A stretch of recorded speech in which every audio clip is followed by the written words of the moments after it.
Hello, I would like to welcome you at watching this video, and this season of videos will be about MikroTik router OS, and I will go through the different router boards, show you different configuration, different hardware settings, and you will see usability of the hardware as well.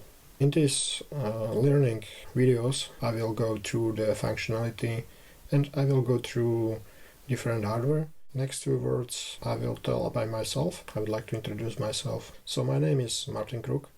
I work as a MikroTik trainer from 2007, and with the MikroTik devices I work from already I think about 2004.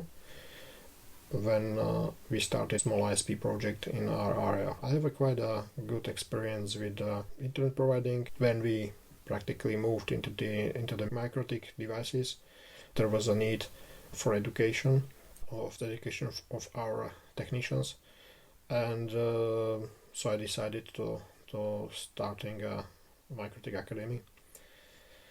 From that time I already opened more than 120 courses. There was more than 1,400 attendance of our trainings, workshops, meetings that we had.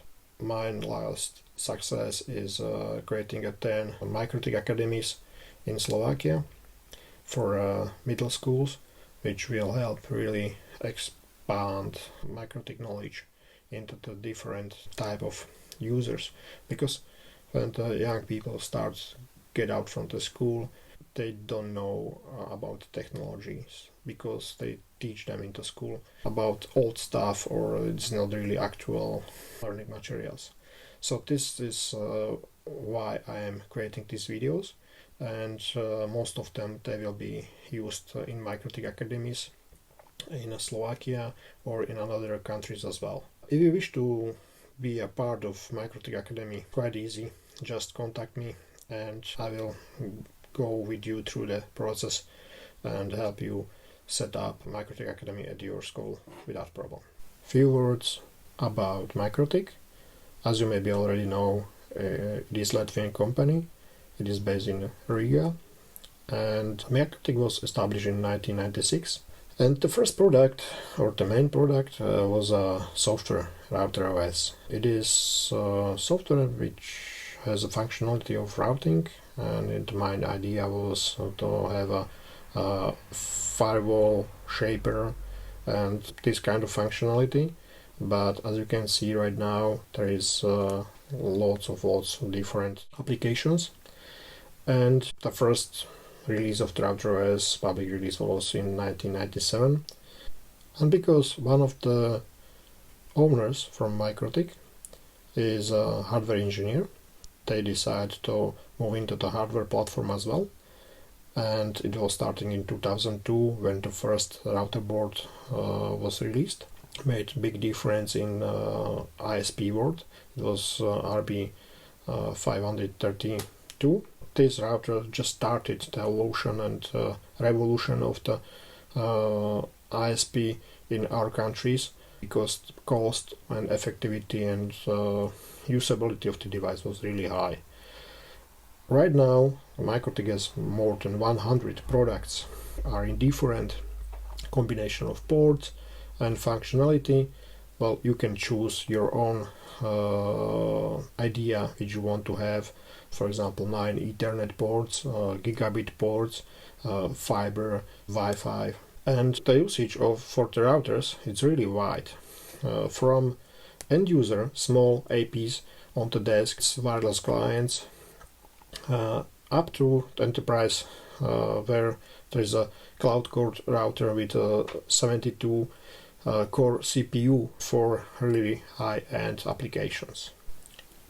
The operating system router OS is based on Linux, and right now there is 7 different releases for different CPUs. Mostly it is usable for router boards, but there is a release for a PowerPC CPU and x86, so for the PC. And For example, the highest MikroTik release is for the cloud core routers, so this is for the Tierra CPU.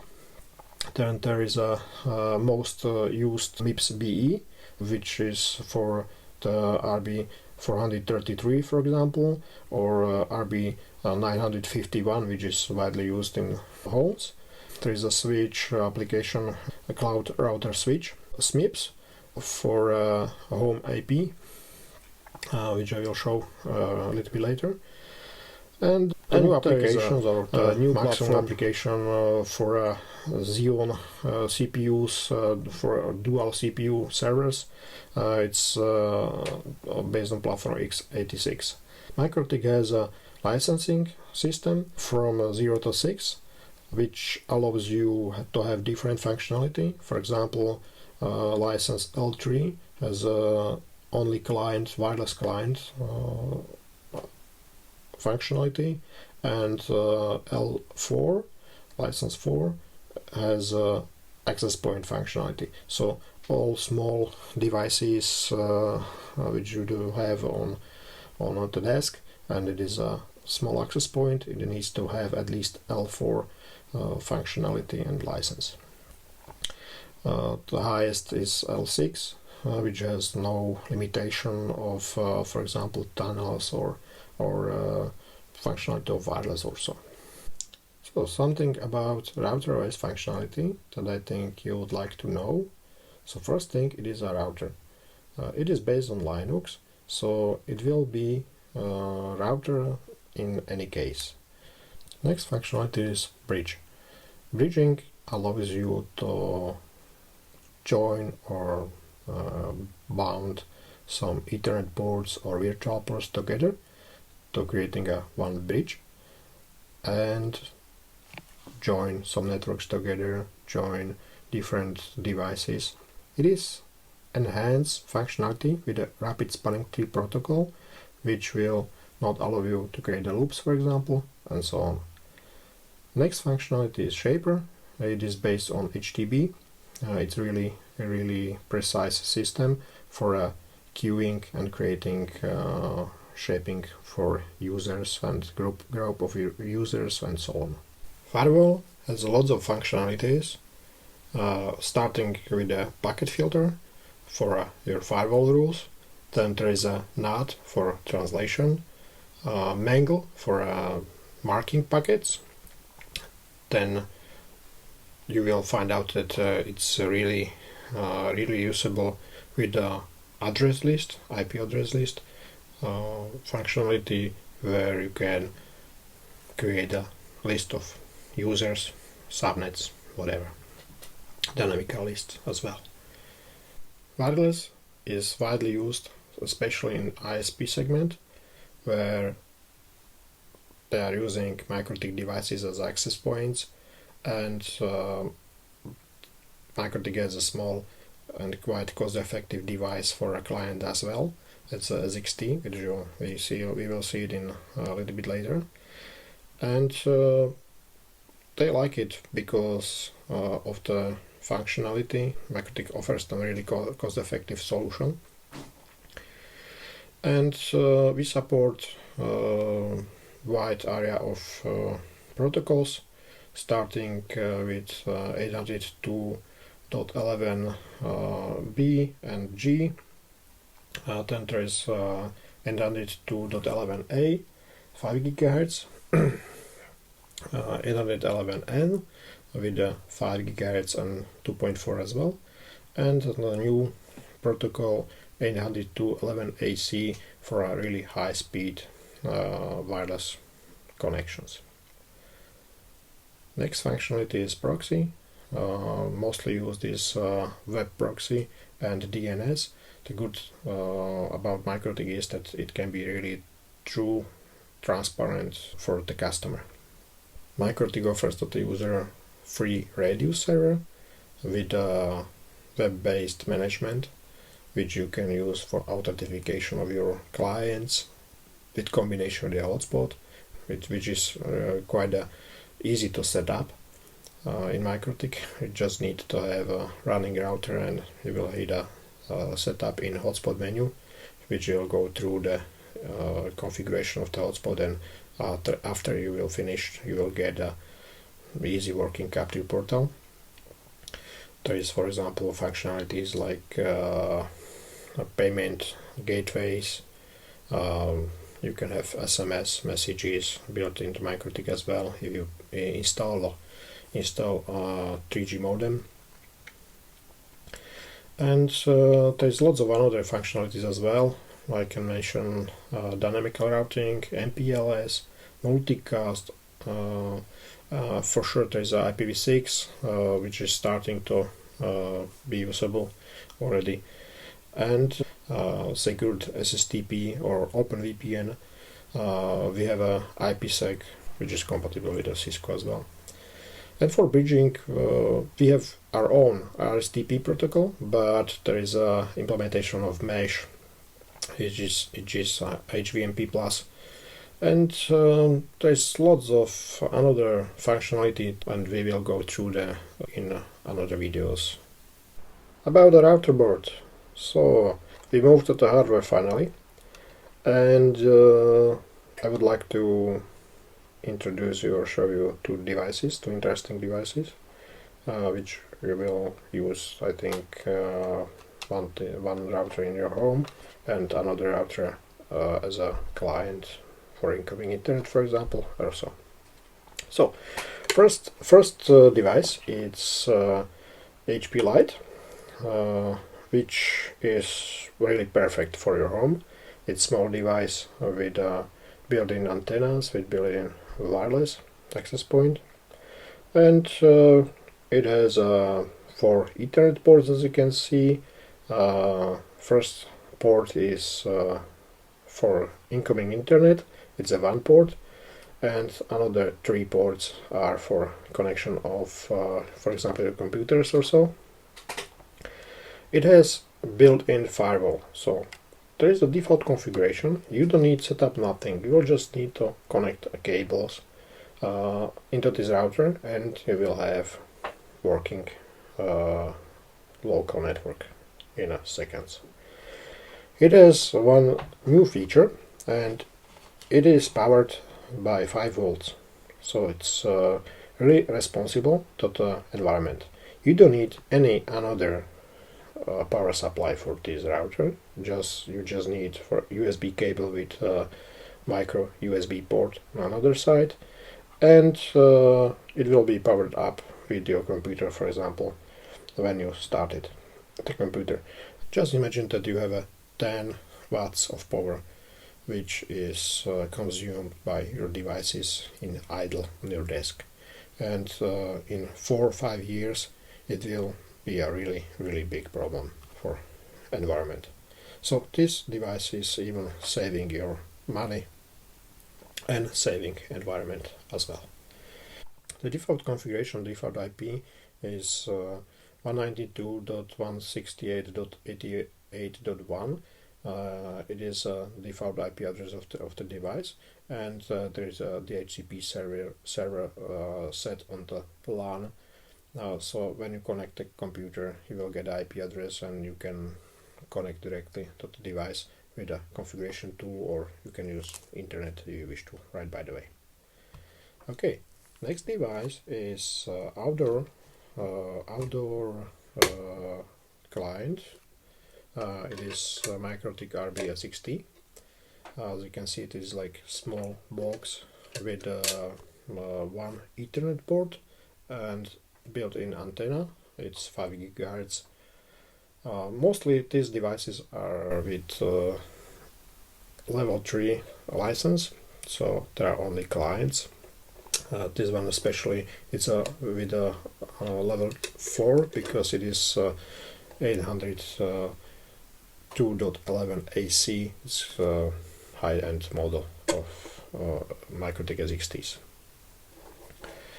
And it is powered through the PoE injector. We will get it with the package as well. In this case, with the SXTs, the incoming port is VLAN. So the VLAN is like 1 port, and the Ethernet it is a LAN port. when you connect it together, and you connect the computer into the LAN port, you can use internet right by the way. About accessing your router, when you have it on the desk connected to the computer, there is few options that you can use. When you are used to telnet or serial console, yes, you can use it as well on routers that do have serial port. There's some of them they do. And MikroTik has a special graphical configuration tool, which we call Winbox. And the Winbox will help you to have better view of the router, quicker access to menu, and you will be able to list all information you need right by the way. Because it is graphical, it's really helpful for beginner and for advanced users as well. For users that they will use telnet or console, there is a built-in new terminal, so it is like terminal which is directly connecting to the router, and you can write your configuration directly into the terminal.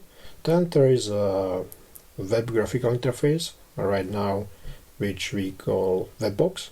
The Webbox is graphically close to the Winbox already. It was not so before.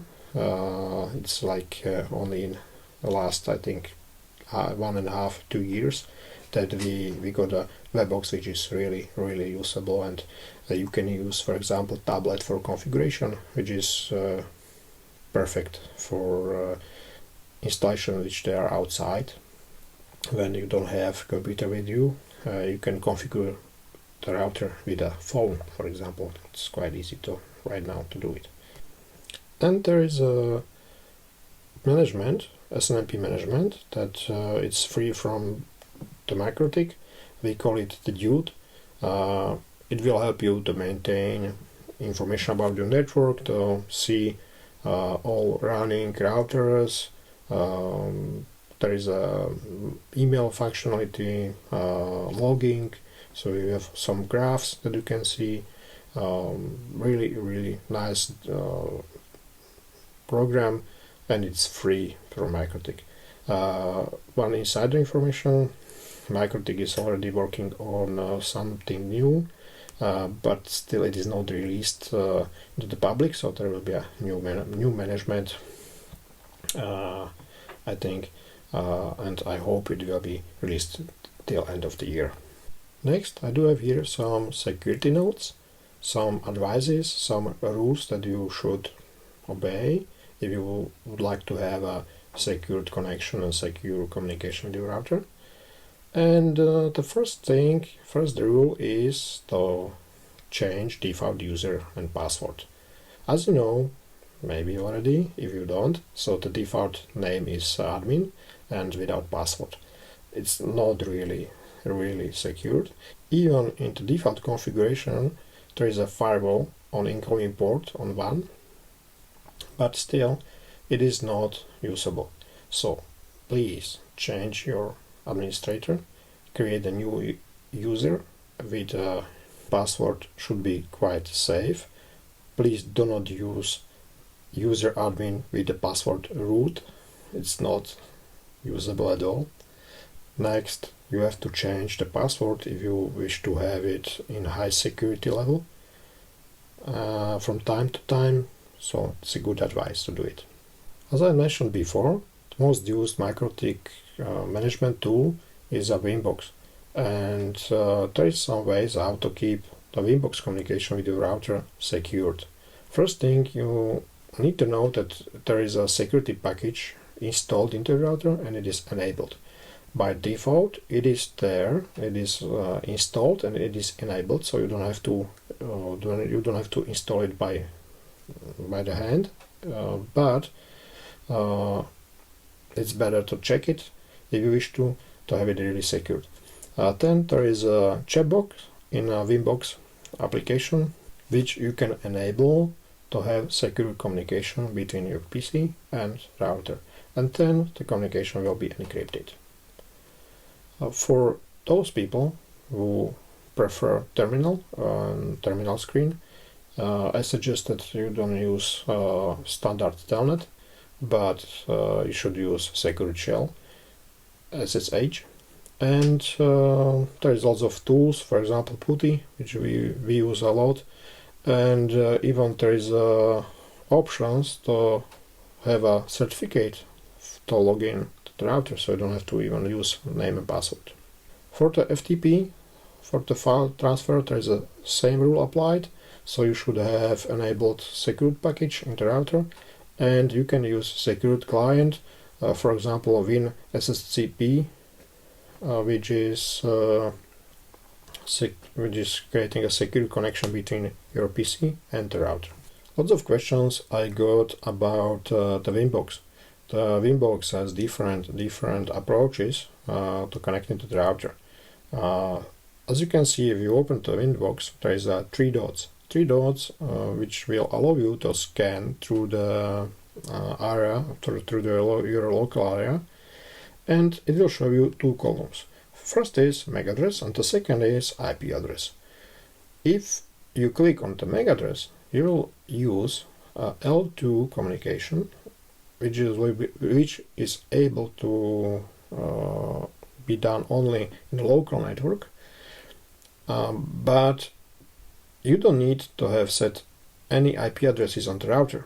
So it's quite usable for new routers, new installation, and if you want to have direct connection to the router without need to set up IP addresses or routing.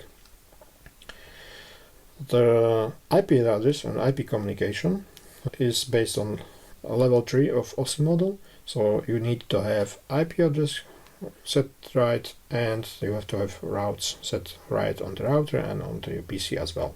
There is one new functionality, roam, which will allow you to connect through the MAC address, even through the routed network, because it's resending MAC address is a MAC communication from one router to another router, and it's quite a new functionality, so we'll test it and work with it a little bit later.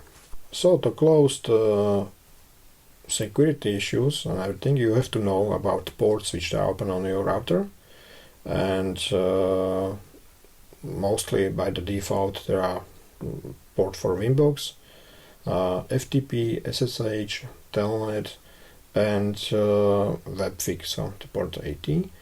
If you will run hotspot setup, the hotspot will retake port 80, and there you will find there only the Capri portal, and you will not be able to get to the webfig, but it is possible to change the port in IP services, and if, for example, the webfig you will move into different port if you wish to. Except the standard communication ports, there are some other services as well and protocols that are running on the router, for example ICMP, ping, and so on, DNS services, and if you're running, for example, dynamic routing, there is a OSPF protocol running open on the router as well, and you have to take care in firewall that those ports will be open for incoming communication, for example. And as I told before, there is a layer 2 MAC communication and MAC services as well. It is a MAC Telnet and MAC Winbox, which you can use. Well, it's possible way to even disable these layer 2 services as well, or focus them only on one interface where they will be running. And from security point, you have to close all not used ports, disable functionality that you don't use, and make accessible the router only, for example, from inside, from LAN network, or you can create a VPN, open a VPN port from outside, and enable configuration options only through the VPN port, through the VPN tunnel. And for sure you can use there, for example, IPsec to encrypt the data which are going through the tunnel. Well, and my favorite functionality, the backup and reset. These both functionalities, they are really needed, especially for backup. If you need to be able to, for example, move from one device to another device, there are some options into the backup, which I will go through with you right now. I'll show you options that you have. And reset as well, because the reset when we will go through different labs, the best idea is reset the router before we start to do something, and we will start with the clean router from scratch, mostly cases. Okay, so the backup. First thing, or first backup options is to create an export. Export of the router configuration is in plain text, so be careful. Do not send the plain text information through the internet where the information is not secured at all. And if you wanna, for example, move from router to router, or if something gets broken and you need to replace the router with a new one, the export will help you to just check some lines that you do need, and you will just take copy and paste configuration parts from old router to the new one. Second option is to create a backup file. Backup file, you will find the button into the file menu, and this backup file is already encrypted. The encryption for the backup is 1-year-old function. Before it was not so. Before the backup was not encrypted, and there was a web service where you could check, for example, the password of the users. Right now it is not possible. It is encrypted by the user password. So when you want to, for example, move the file through the internet, nobody, even if somebody will get the email, somebody will be stealing the information from you, he will not be able to get any another information from the file at all. He has to provide the correct password. And the last, factory reset. It is really important to know how to do it, because reset the default factory settings, it's quite easy to do. But you have to be careful, because the reset button has few different options and functionalities. So please just follow the procedure that is there, and you will have no problem to reset the router to default. So first thing, disconnect the power and find some tool that you will be able to push the button. Please be careful. Just check if the button is hold, so you will click, then hold it and apply power. Then wait till the LED will start flashing.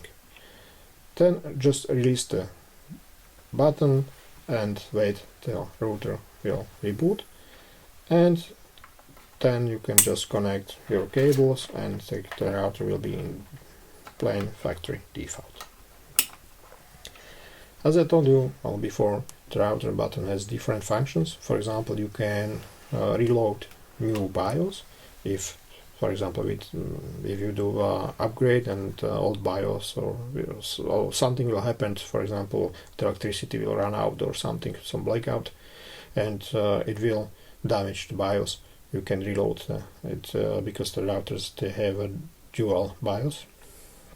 And if you hold the button longer till the router will reboot itself, then you can use net install tool, MikroTik net install tool, to reinstall the router from scratch. And last thing, you can use it to securely connect wireless clients. It is the functionally called VPS, which will allow you to connect client without knowledge of the VPA password. So even it can be some some user from outside, you don't want to tell him the password, so you will connect his device with pushing this VPS button. Okay, that's practically everything that I do have right now for you in this session, and I hope that I did give you quite interesting information, and it will help you decide to move into MikroTik router OS and learn about MikroTik routing and MikroTik services and hardware and so on. And I hope the next videos, next the workshops will even help you understood the functionality. And I hope that you will respond to that video. You will send me some feedbacks, some information how to do it, to make it better, and that's everything. I am attaching my contact information, so you can contact me through the email, through the web, through the Facebook, phone, whatever you wish to. I hope we will meet again, and I'm looking forward to see you at the next video. So see you later. Thank you very much.